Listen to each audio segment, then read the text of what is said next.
কি করবেন, কাটবেন নাকি? হ্যাঁ গাছ কাটবো। এ আবুল কাশেম ভাই, আপনারে কল দিতেছি আমি। হ্যাঁ হ্যাঁ, দেখেন কারবার। আরে আল্লাহ, কেমন ভালো? আলহামদুলিল্লাহ ভালো আছি। ওই দেখা গেল। আমি তো এরপর আর আসি নাই। হ্যাঁ, এইবার আসলাম। আইসা আপনারে খুঁজলাম অনেক। ফোনে তো ঢুকেই না আপনার ফোনে। কি কোন, আমার ফোনে ঢোকে না, আমার নেটওয়ার্ক ভালো না সব সময় তো ফোন খোলাই যে। একটু আগে তো ফোন দিলাম। হ্যাঁ দেন দিনই। আচ্ছা, নাম্বার কি পাল্টাইছেন নাকি? না, ইঞ্জিন চালিত মেশিনে পানি তোলা হচ্ছে। সকাল সকাল প্রকৃতির মাঝে হাঁটাহাঁটি করছি এবং প্রাকৃতিক সৌন্দর্য উপভোগ করছি। দুষ্ট কাঠবিড়ালি খেজুর রস খাচ্ছে। চলুন ডুবে যাই প্রকৃতির মাঝখানে, উপভোগ করি যশোরের প্রাকৃতিক সৌন্দর্য। তো চলুন শুরু করা যাক মূল ভিডিওতে। বলছি যশোরের খাজুরার তেজরোল গ্রাম থেকে। প্রথম দিন অনেক কুয়াশাচ্ছন্ন আবহাওয়া থাকলেও আজকে দ্বিতীয় দিন অনেক ভালোই আবহাওয়া ছিল। নেট দিয়ে মোড়ানো খেজুর গাছটি আগাছা পার্থেনিয়ামে ভরে গিয়েছে, আর যত্নের বেশ অভাবও বলা যায়।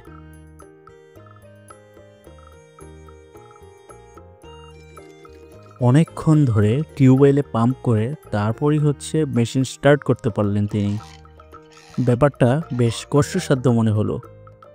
আমি বিভিন্ন গ্রামে ঘোরাঘুরি করলেও আজকাল এইরকম ডিজেল চালিত মেশিন দেখা যায় না।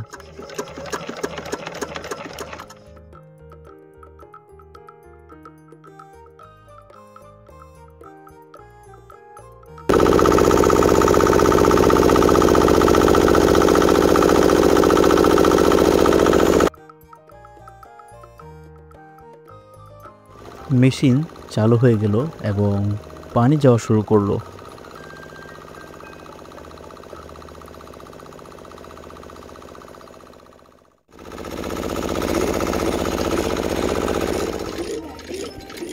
এই ড্রেন লাইন দিয়ে পানি পৌঁছে যায় অনেক দূর দূরান্তের ক্ষেত পর্যন্ত।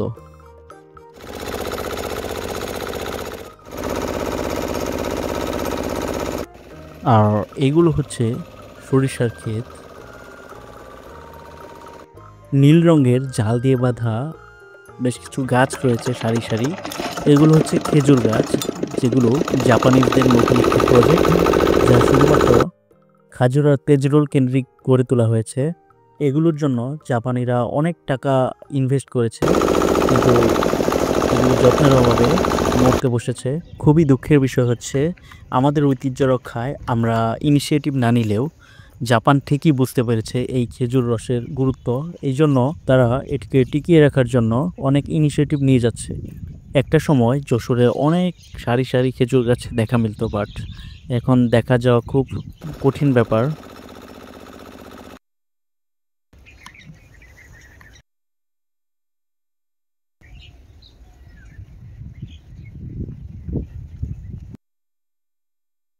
পাখির কিচিরমিচির আওয়াজে মুখরিত চারিদিক, এবং পাখি খেজুর রস খেয়ে যাচ্ছে।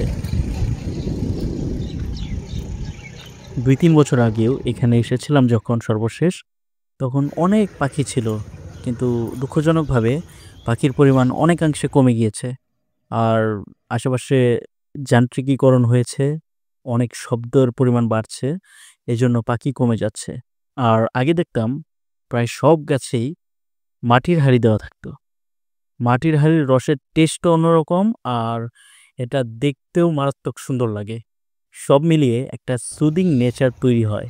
কিন্তু আজকাল মাটির হাঁড়িও তারা অনেকাংশে কম দিচ্ছে। তারা মাটির হাঁড়ির পরিবর্তে প্লাস্টিকের বোতল ইউজ করছে। বড় গাছের রসের টেস্ট তো আরো ভালো না? শুধুমাত্র খেজুর গাছের জন্যই যশোর বিখ্যাত নয়, এই যশোরে প্রায় সব ধরনের শস্যই প্রচুর পরিমাণে উৎপাদিত হয়ে থাকে। ধান, ফুলকপি, বাঁধাকপি, এখানে দেখতে পাচ্ছেন পটল গাছ। মাটির হাঁড়ি কমে যাওয়ার আরেকটি প্রধান কারণ হচ্ছে, অনেকেই শখের বশে চুরি করে খেজুর রস খেতে গিয়ে হাঁড়িগুলো ভেঙে ফেলে বা নিয়ে চলে যায়। বিশাল আকার দিঘির মতো পুকুরগুলো যে দেখতে পাচ্ছেন, এগুলো হচ্ছে নির্বিচারে ইটভাটার মাটি কাটার ফলাফল। নির্বিচারে সব জায়গায় মাটি কেটে একদম পুকুর বানিয়ে দিচ্ছে আমাদের দেশের অসাধু কিছু ইট ব্যবসায়ী। বিশাল আকার এক বট গাছ, আর এই গাছের আশেপাশে কোনো ঘরবাড়ি নেই বললেই চলে। আর মানুষ দিনে দুপুরেও যেতে ভয় পায়, কেমন যেন গা ছমছমে এক পরিবেশ কাজ করে। তো আমরা এক্সপ্লোর করার জন্য আরও এগিয়ে যাচ্ছি। সবশেষ এখানে যখন এসেছিলাম তখন আবুল কাশেম নামের একজন লোকের সাথে বেশ ভালো সম্পর্ক হয়েছিল। বট গাছটা আছে না, হ্যাঁ ওইখানে এসেও কল দেওয়া হয়েছে, আমার কাছেই তো ফোন। কিন্তু ওই যে নেটওয়ার্কের সমস্যা আসলে। হ্যাঁ তা হতে পারে ভাই। এবার কয়টা গাছ কাটতেছেন? 150 মতো। আগের চেয়ে তো ভালো তাইলে অনেক। হ্যাঁ হ্যাঁ আগের থেকে ভালো। এই যে দিনে কয় কেজি করে গুড় হয় তাহলে? সব জমিতে আর কোনো ফসল হবে না। তাকে আমরা অনেক খোঁজাখুঁজি করছিলাম এবং ফোনে কল দিয়েও পাচ্ছিলাম না। অবশেষে তার সাথেই দেখা হয়ে গেল। ইভেন আমরা জাস্ট এদিক দিয়ে ঘোরাঘুরি করছিলাম, আর এই সময় তার সাথে দেখা হওয়ার কথাও ছিল না। একদম সহজ সরল সাদা মনের মানুষ আবুল কাশেম ভাই, যা বলেন সত্য কথাগুলো অপকটে স্বীকার করেন। এই গাছ থেকে সামনের বার আর হবে রস? না এই সমস্ত এই ছায়া না, এই যে মেঘনি গাছ না, হ্যাঁ হ্যাঁ। এই গাছের জন্য এই গাছগুলো নষ্ট হয়ে যাচ্ছে।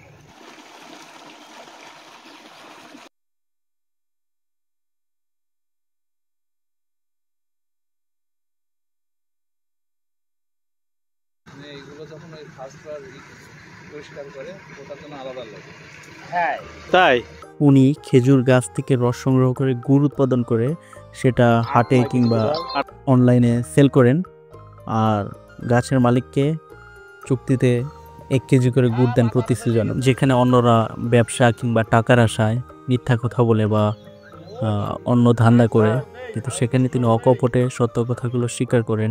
350 অনেক উঁচু গাছ থেকে তিনি খেজুর রস সংগ্রহ করেন, আর এই কাজগুলো সত্যি খুবই কষ্টসাধ্য এবং খুবই রিস্কি কাজ। আপনারা দেখলেই বুঝতে পারবেন এক একটি গাছ কি পরিমাণ উঁচু। তা তো গাছই তুলিয়ে ফেলেছে, তাই কারণ তো এটা তুলতামই। আমি যদি মাঠে আসতাম তাহলে এগুলো তুলতে দিতাম।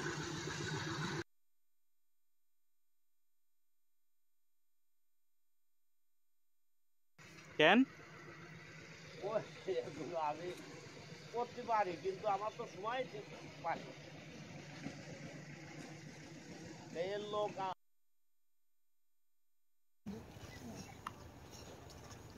ইউজুয়ালি অনেক শ্রমজীবী মানুষদের দেখেছি যে তারা বলে তাদের প্রোডাক্টের সঠিক দাম পাচ্ছে না বা তাদের লস হচ্ছে। সেখানে আবুল কাশেম ভাই স্বীকার করেন যে এটাতে বেশ ভালো লাভ হয়। যদিও আমি সর্বশেষ যখন তার এখানে গিয়েছিলাম তখন সিজনে এক গাছে তার এক কেজি। এখানে গুড় আমি অনেক কম দামে পেয়েছিলাম। তো আমি A to Z প্রথম থেকে শেষ পর্যন্ত তার গুড় বানানো পর্যবেক্ষণ করেছিলাম এবং আমার কাছে মনে হয়েছে 100% পিউরিটি বজায় থাকে। তো আমার জানা মতো উনি কোনো ভেজাল করেন না।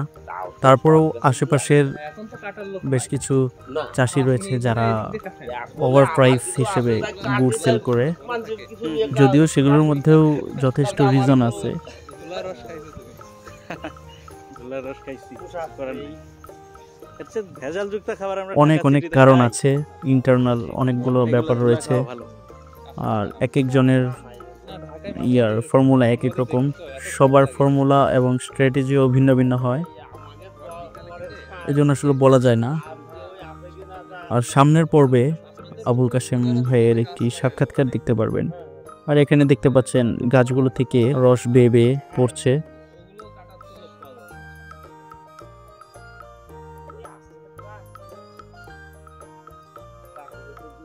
মাটি ও আবহাওয়া সহ আরও বেশ কিছু কারণে এখানকার রসের গুণগত মান অন্যান্য এলাকা থেকে অনেক ভালো, আর এজন্য এই এলাকা থেকে এত উৎকৃষ্ট মানের গুড় তৈরি হয়। ইনশাল্লাহ যশোরের নেক্সট এপিসোডে আবুল কাশেম ভাইয়ের সাক্ষাৎকারে আপনারা খেজুর গাছ, রস সংগ্রহ এবং গুড় তৈরি সংক্রান্ত অনেক প্রশ্নোত্তর জানতে পারবেন, যেগুলো থেকে আপনারা গুড় তৈরির অনেক অজানা কিছু জানতে পারবেন। ভিডিওটি মিস করতে না চাইলে সাবস্ক্রাইব করে রাখুন। এই ভিডিও আর লেন্দি করছি না, এখানেই শেষ করছি। ফি আমানিল্লাহ।